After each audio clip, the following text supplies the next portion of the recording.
After the war ended, Germany's landscape was filled with the ghostly remains of its military past. Thousands of abandoned bases, bunkers, and airfields now sat in eerie silence. The Allied powers, once united in their mission, now faced an even greater challenge: what to do with the vast infrastructure left behind. These military sites, once the heart of a war machine, became symbols of an uncertain future. As the Cold War loomed, old battlefields slowly transformed, but the question remained: could the remnants of war be repurposed, or would they fade into the shadows of history? The war had ended, yet across the landscape of post-war Germany, a new battle had begun, one not of soldiers and weapons, but of the unthinkable scale of change. What happened to the immense military infrastructure, the sprawling bases, the equipment, the bunkers, and the factories that had once been the heart of Allied operations? After the collapse of Nazi Germany, the victors found themselves not only with the daunting task of occupation and rebuilding, but also faced with the overwhelming challenge of dealing with thousands of square miles of military property left behind by their enemies. But equally pressing was the question of what to do with the massive Allied military presence that had been established in the heart of Germany. Bases, some of which had been built with the intention of remaining for years, if not decades, were now suddenly surplus to requirements. The Allied forces, having no clear post-war strategy for these vast assets, were confronted with an uncertain future. What followed was a slow and often chaotic unraveling. The initial disbanding of military operations and the relinquishing of bases did not happen overnight. The situation was marked by indecision, logistical challenges, and ever-shifting political landscapes. The cities and rural areas that once buzzed with military activity stood eerily quiet, as the once essential infrastructure became an albatross around the neck of an already battered economy. At the close of the war, Germany's military bases, most of which had been constructed to serve the rapid and strategic movement of armies across Europe, were left in an uncertain state. Among them were a mix of airfields, barracks, and supply depots, many of which had been built to facilitate the complex Allied war efforts. By the end of 1945, approximately 1,500 military installations were scattered across the western zones of occupation alone. These installations were now abandoned, empty, decaying, and awaiting new decisions. Some had been heavily damaged during the final months of the war, while others remained relatively intact. The size of the operation was staggering, with bases that stretched from the northern reaches of the country, close to Denmark, to the southern borders with Austria and Switzerland. The sheer magnitude of the property was as extraordinary as the logistical difficulties it presented. The scale of Allied military occupation in Germany had been vast. At its peak, over 3 million soldiers had been stationed across the country. But by 1946, the occupying forces found themselves in a rapidly changing environment. The political landscape was shifting, with the beginnings of the Cold War emerging, causing the Allies to reconsider the long-term presence of their forces in Germany. As Europe was divided, so too was Germany. The tension between the Soviet Union and the Western Allies escalated, transforming the once cooperative Allied occupation into something much more contentious. The question of military bases and the use of land in Germany soon became a reflection of this new ideological divide. The United States, Britain, and France had one clear priority in mind: keeping Germany secure from the growing threat posed by the Soviet Union. Yet, at the same time, they were faced with a growing need to reduce the military presence and financial burden of occupying Germany. The war had decimated European economies, and resources were limited. The occupation forces were stretched thin, and the political and economic realities of post-war Europe could not support the lavish upkeep of so many military sites. Thus, the decision was made to begin the process of scaling down, but this would prove to be no easy feat. Initially, there was little consensus on how to handle the bases. In some cases, the occupying forces simply abandoned them, leaving behind the remnants of war machinery. Barracks stood empty, their windows shattered and doors left ajar, while planes and trucks rusted under the harsh German weather. It seemed that the war had consumed everything, and the end of the fighting left behind only a hollow shell of military infrastructure. However, this was only one option in a range of strategies that would eventually emerge. One significant factor in this decision-making process was the cost. With Europe's economy in shambles, the Allies struggled to maintain and secure the territory they occupied. Fuel and resources were in short supply, and military bases that were once indispensable now became costly liabilities. Despite the best intentions, the occupying forces were not immune to economic pressures. The fate of the military bases was closely tied to the growing need for fiscal prudence. For example, by the summer of 1946, the United States had already begun to scale back its presence in Germany. The number of American soldiers stationed in the country had dropped dramatically, and the military realized that large, sprawling bases could no longer be justified. By 1947, the process of scrapping or repurposing military sites began in earnest. Some bases were turned over to the German government, while others were dismantled for their raw materials. For instance, steel, concrete, and valuable equipment were salvaged from many installations. Some of these materials were repurposed to help in the reconstruction of German infrastructure, though much of what had been so carefully built during the war was either abandoned or repurposed for civilian uses. The disassembly of airfields was particularly notable, as many of these sites were originally designed to accommodate heavy bombers and the advanced aircraft of the wartime period. Now, these once bustling airstrips were stripped bare, as the need for them diminished in the face of a changed geopolitical landscape. At the same time, some bases began to serve new roles. Parts of the Allied military infrastructure in Germany were converted into factories and warehouses to aid in the reconstruction of the war-torn country. While some bases were completely dismantled, others were repurposed to serve as training grounds for both civilian and military personnel. This marked the beginning of the transformation of former wartime assets into civilian purposes. However, repurposing was not always an easy process. Many bases were located in areas that had been devastated by bombing raids, and the effort to rebuild was complicated by the ongoing economic constraints.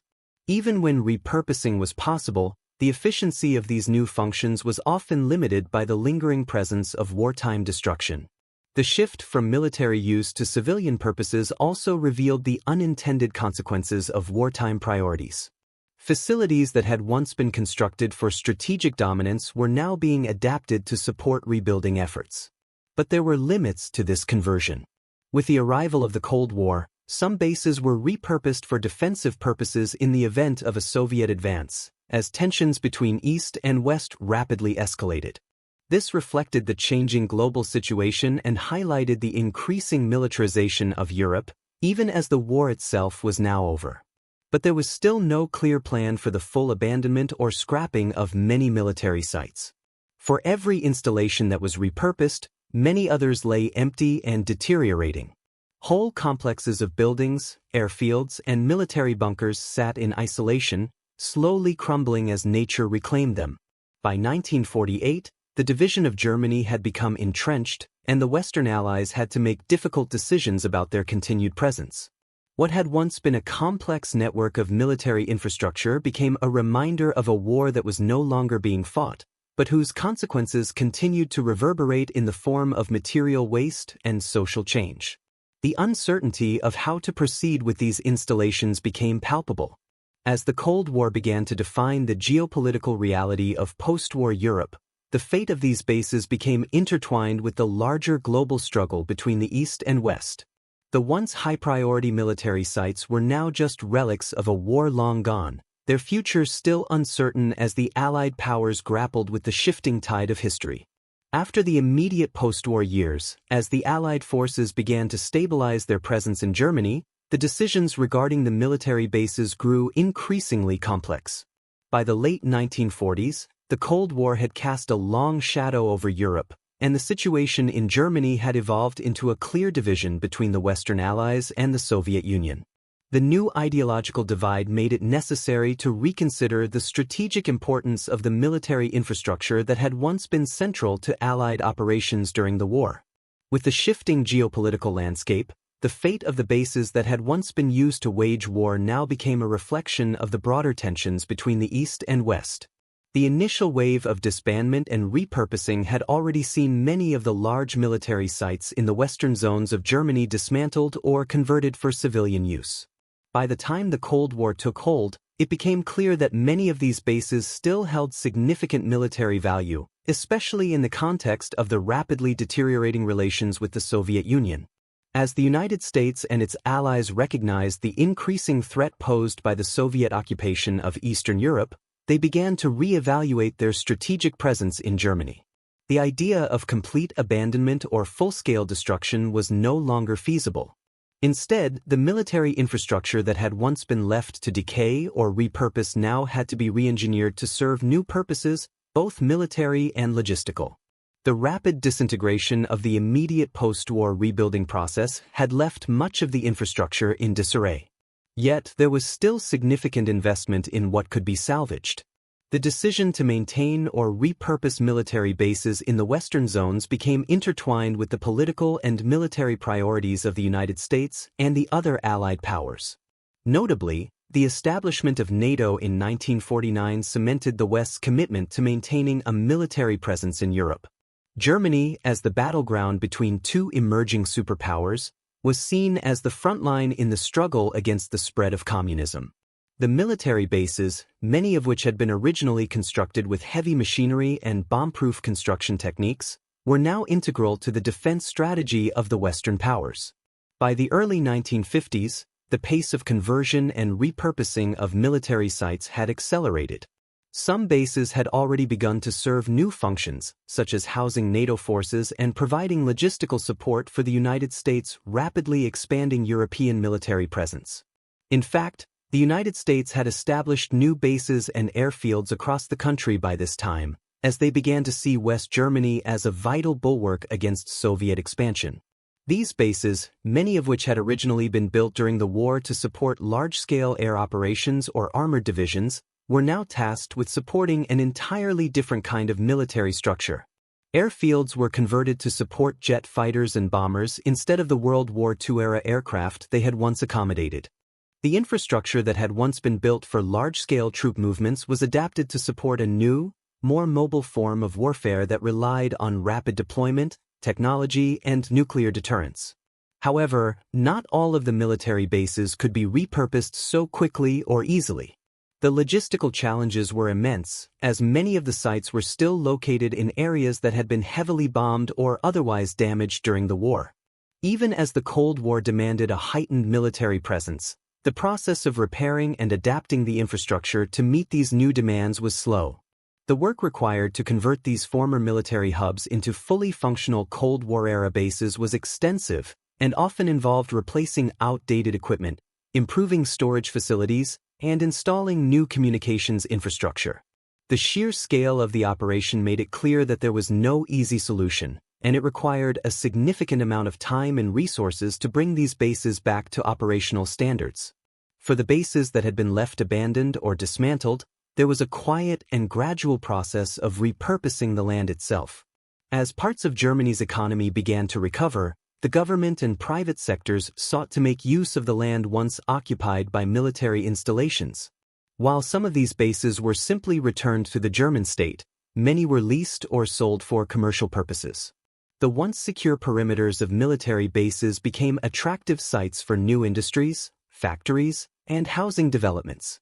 The sprawling barracks, airfields, and hangars were now used to house civilian enterprises, and former military factories began producing goods for the growing consumer market. In many cases, the remnants of military infrastructure were either integrated into existing commercial complexes or left behind to slowly decay as new industrial centers emerged in the post-war economy. One significant change came with the relocation of large portions of the German population that had been displaced by the war. Many of the former military bases, especially those in the rural parts of Germany, became the sites for resettlement programs that provided housing for those who had lost their homes during the war. The housing units built on former military bases were often modest and functional, but they offered a crucial solution to the problem of housing shortages that plagued the country in the immediate aftermath of the war. These new residential communities, built on the remnants of military infrastructure, provided a sense of normalcy and continuity for many Germans who had lived through the trauma of the war. Still, the idea of these bases, once the sites of such intense military activity, being repurposed for civilian use added to the surreal and unsettling nature of post-war Germany. Despite the visible efforts to convert former military sites into civilian assets, there were always reminders of their wartime origins. In some areas, the physical remnants of war were impossible to erase entirely. Abandoned bunkers, destroyed hangars, and derelict airfields stood as silent witnesses to the destruction and violence that had once defined the region. As the years passed, the changing landscape of Germany left these military remnants behind, covered by a thin layer of normalcy, but never quite forgotten. Some former bases were abandoned entirely, with their deteriorating structures becoming part of the countryside.